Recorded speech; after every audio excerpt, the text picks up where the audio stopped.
Hello and welcome. My name is Mira, the Neurospicy Crone, and today's video is going to be a little bit unique. Unique as far as what I've put out in the past. It's Friday, January 23rd. I live in a western suburb of Minneapolis, Minnesota. The flat temperature is minus 18 degrees Fahrenheit. That doesn't include a wind chill, which drops it down to about 40 below zero. So it's Friday, and if you've ever watched any of my videos about my weekly schedule, I would typically make my video of the week on Tuesday, put together all the assets Tuesday or Wednesday, and publish it on Wednesday or Thursday. Well, I haven't gotten to my video yet. The topic I was interested in exploring this week has to do with living life from the inside out, and I do want to get to that topic. But what I came to realize that in order to get this video done this week and keep that commitment that I have to myself is just to really tell the truth, tell my truth. This isn't an expose. This isn't a political report. This is more like a personal diary entry. So if you're here because you're an older woman, because you're highly sensitive, because you're exploring what it means to be neurodiverse, then this video is for you. And like with anybody's journal entry, when we read other people's inner experiences and thoughts, it helps touch on our own inner experiences and thoughts. So that's my wish for this video today. And if you're here to have a political debate or share your quote unquote facts, this probably isn't the right space for you. So I just wanted to set some boundaries as we get started. There's plenty of places to argue and rant on the internet, and this is not that place. So as I mentioned, it's Friday, and today I am on a news fast and a social fast. I typically don't use the big social channels, and specifically Facebook. I find it to be very unhealthy and very agitating. I think a lot of information is being pushed around in a way that it makes it hard to get authentic information. But due to what's going on, and I'm not going to get into the details, it's all over the news. You can look for yourself. I have been on social media. I want to hear from people I know who are seeing firsthand what's going on and can report that. So that's become a real problem for me this week. I have found myself going through phases of collapse where I literally am unable to function.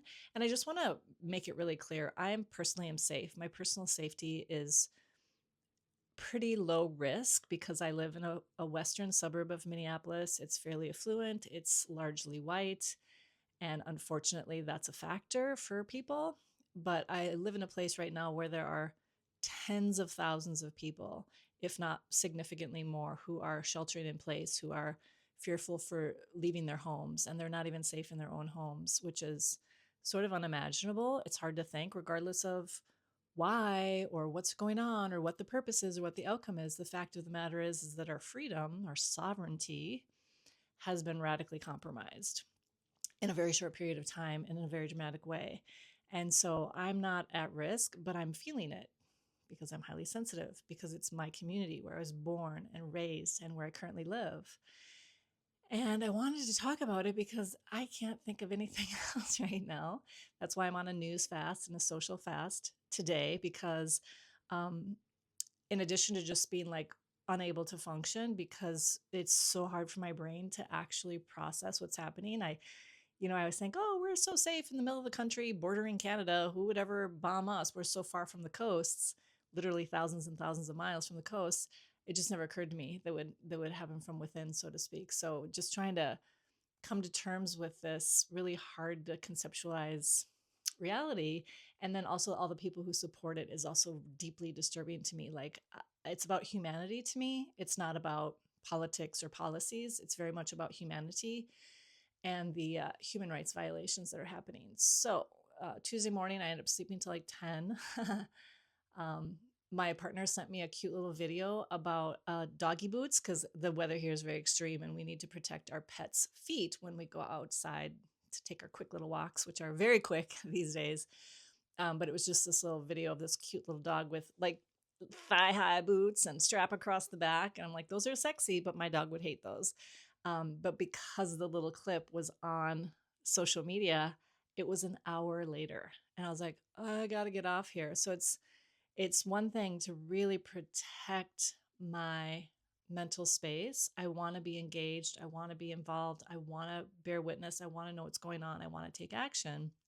And I have to do that um, in a balanced effort, just like everything else. So, consuming versus producing, there needs to be a better balance for me. And again, this is a personal diary. I'm not trying to make any kind of a statement, but that's one thing that has really become clear. Like, I feel like we're in this for the long haul, and I need to find ways to live from the inside out, which is what I wanted to talk about. And that means if I need to sleep a lot more, I can do that. And from that sleep comes the energy to do more. So really managing my input, what comes in and how it comes in.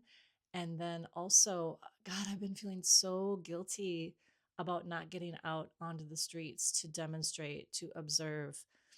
Um, the weather's extreme, but that's honestly not a big deal. Everybody in Minnesota has the gear to be outside. We take our dog for a walk every day. It's not really the weather. It's more about they're deploying a gas. It's not just tear gas, and they just got the go ahead to do it, which right there is a human rights violation. It's a carcinogen. It's a known carcinogen. So everybody around, whether they're participating in observation and demonstration or not, is exposed to a toxic chemical. It's being distributed throughout the area. So homes, plants, people are all being exposed to this carcinogen. The army, the military has banned. Our military has banned the use of this gas. It's being used in our city right now. So the point is, again, just personal diary. I've been feeling really guilty about not getting out there. But then one day I woke up recently, I think it was Wednesday, and I'm like, I'm not a firefighter. I'm an architect. And that has really given me a lot of clarity and a lot of relief from beating myself up. Like, it's not my job to be the firefighter and try to put out the fire. It's my job to build what's next when that house has burned down and we need a new place to live and a new way to live. That's my role. And I can start that now while the house is still on fire. And so that again comes back to living from the inside out, using my energetic intelligence, using my intuition, using my influence on my community to start building a new world. And building a new world starts with the mind. It starts with ideas. It starts with possibility. It starts with being able to get out of concretized ways of thinking, habits, and patterns so that we can envision something new, so that we can build on a material level and on a day-to-day felt experience this new world that clearly clearly needs to come, and we don't know how it's going to come or when it's going to come or whatever. So that was a really important reframe for me, like to kind of forgive myself for not being like out on the front lines in that way. That's not my job. It's somebody else's job, and they're so brave to do it, and they are risking their health and their safety to do so. So I met a friend for coffee, chai and croissants yesterday, and we really had a heartfelt talk. And we were in cozy chairs. It was a quiet cafe. It was just the two of us, and that was really good for me. We did talk about action. We talked about practical things we can do in our community. And that felt really more aligned for me, more regulated. So just finding ways that I can move forward in love and in action and for humanity felt good too. And today I'm going to go meet someone at an art studio, and I'll tell you how that goes because I'm actually really excited about this. And so I guess I just wanted to kind of process what's going on and how I am showing up and still keeping myself regulated again for the long haul. This is popping into my head. Back in the 80s, my friend had a bumper sticker that said, if you're not outraged, you're not paying attention. So definitely feeling all the feelings, from outrage to collapse to fear to indignation to just shock and horror that the human rights violations are occurring to the extent that they are. And so I guess, how can you take care of yourself? What is the story that you're telling yourself? It's not just here where I live in Minnesota. All over the world, there are a lot of human rights violations. There's a lot of crises. There are a lot of people who are suffering at the hands of unchecked power, and we are the quiet ones. We are the ones who can quietly build a new world, tiny connections, tiny communities. The human mind has a capacity to know and be in relationship with and be concerned about 500 people. Like, the social scientists figure this stuff out, but about 500 people is your natural capacity for a community. So to really develop relationships with those 500 people, have that community that you can share information with, that you can give care to as needed, whether that's bringing someone a hot meal or giving them the medical care that they need, or just listening to them as they process their fear and their rage and hopelessness or whatever that they're feeling. And then that you have that for yourself too, when you need someone to bring you a hot meal, when you need someone to help you process your rage or whatever it is that you're feeling. So so for me, I had a real big insight, like, get off the internet, which is destroying humanity. It's like, again, just a personal journal. Oh my god, the internet has destroyed humanity. um, and to because that whole infinite world, we honestly can't process it. We honestly don't have the capacity to take it in. So go out there, use the internet for the purposes that enhance our lives, and then get away from it, and lean into creative expression, whether that's cooking a nice fresh meal for yourself. Hello, kitty. My kitty just came in. Or doing some actual creative art, writing, whatever works for you, and have that balance. And also, spirituality is just like being quiet, being with yourself.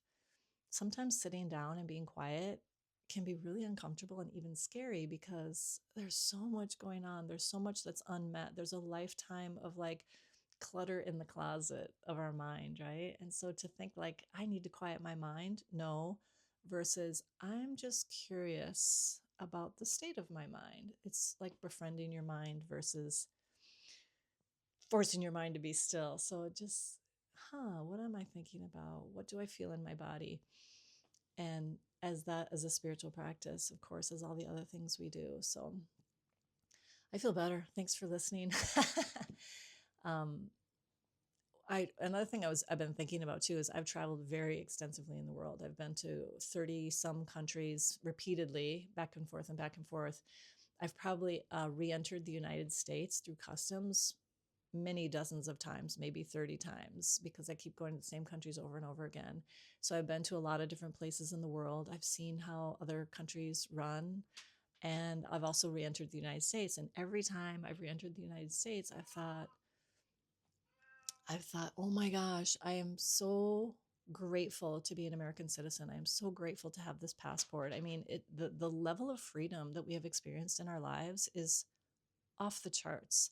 Just, we're free to swear at our elected officials. We're free to demonstrate. We're free to be pretty ridiculous. And that's the freedom. That's the Constitution of the United States of America. And just that feeling, just that swelling in my heart when I would come through customs and you choose the lane, you're like citizens versus, visitors. I was just like, yay, I'm so proud to be an American. At the same time, traveling abroad, I was also really embarrassed to be American. I'm like, oh my God, I'm sorry for what we're doing in your country right now. So it's really a complicated relationship. And it's also mind-boggling to watch us, I wouldn't say us, watch those in power really squander our relationships with the world. Here's somebody who's willing to bully somebody out of a peace prize while waging war against one of his own states, trying to start a war with another country, and basically disrupting the relationships that we've had around the world. And things need to change. That's fine. Let's change things. Things are going to change, but it's just, again, back to humanity. Like, can we do it with respect and kindness and consideration? Can we be like the Prime Minister of Canada? Woo woo, way to go. And now I'm getting political, so I'll stop. Maybe I'll cut that out. I don't know. But my point was about the passport coming back to the United States of America. I don't feel that way anymore. I don't feel that high degree of freedom. And for me, sovereignty, freedom is a number one value. That's why I have the aligned income collective, because to have a sovereign stream of income is a real significant piece of sovereignty.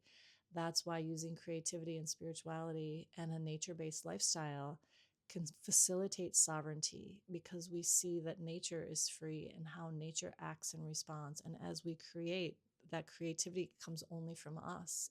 It doesn't come from anywhere else. It's our own truth. And that, again, sovereignty and freedom. And it feels like the very foundation of that is being shaken. And, there's a little quote, shaken to awaken. So we're being shaken. Let's awaken. What practices do we have in place for that awakening? How can we stay sane and engage and act? And how can we use our sensitivity and our creativity, which has to do with that neurodiversity? Like, I think everything is popping up all around me versus a steady flow. And how can I use that to help the world, to help my little community of 500 people, which then has a ripple effect, because each person in that community of 500 people has a community of 500 people that in some ways overlaps and in some ways extends beyond. And another thing I really noticed is the cognitive impairment that stress causes. It's been fascinating. Like, I do the New York Times crossword puzzles and all those. I love them, strands and connections. I can't do them. Like, I usually just whip right through them, and I look at it and I'm like, oh, I can't find that word, or I don't know what that is. Like, the most basic stuff. It's so obvious. I can't recall words. I'm not remembering things. I called my sister to wish her a happy anniversary and talk about a few other things. And I just started kind of dumping about what's happening here now. And I didn't even wish her a happy anniversary. I was like, my short-term memory is affected. And it's just amazing to watch the cognitive impairment that goes with stress, and to feel it in such a very real way. And so I think I want to make little clips about shedding stress, like tighten your muscles and release, jump up and down, shake, pound your heels on the ground, dance, like just how physical movement, especially squeezing your muscles and releasing, can shed that extra tension. Because as we build stress, it does cause harm, cognitive impairment. It can mess with your digestive system. It can mess with your overall health, your immune system. So as the stress comes up, we have to shed it, and we get stressed out and we have to shed it. So finding ways to move. I've got a trampoline, because we're not going to take an hour-long walk in the woods. It's these extreme cold temperatures are going to be with us for another week or so. So I jump on my trampoline, and jumping on the trampoline is a really great way to get the stress out of my tissues. So thanks for being here with me. I would really love to hear from you in the comments. I know I have some subscribers from other parts of the world, and I'm so glad you're here. Whether you're nearby here in Minnesota, or you're in another state or another country, how are you taking care of yourself? How are you giving yourself the rich internal life some space to be, and kind of unplugging from the constant input, giving yourself a break, taking care of yourself? Yeah, we'll see if I actually publish this or not. I just need to get it off my chest and talk through what's happening. And I think being in community is really powerful. And the smaller the community, the better. There's this trend to influence everybody. It's like, no, I think it's the opposite of that. So what do you think about that? If this is something that you're looking for support with, or you want to hang out in a more involved way, I've got the Crone's Nest, which is an online sanctuary for highly sensitive and neurodiverse women over 50, where we are exploring creativity and spirituality and nature-based living. And we have a section in there called the Listening Rock, where if someone just needs to say, blah, this is how I'm feeling, without the drama, without the story, without the debate, just the I see you, to be witnessed, that's in there too. So I'll just leave a link in the description if you want to check that out, and share a comment. Let us know where you're at and what's going on for you. Thank you so much for being here.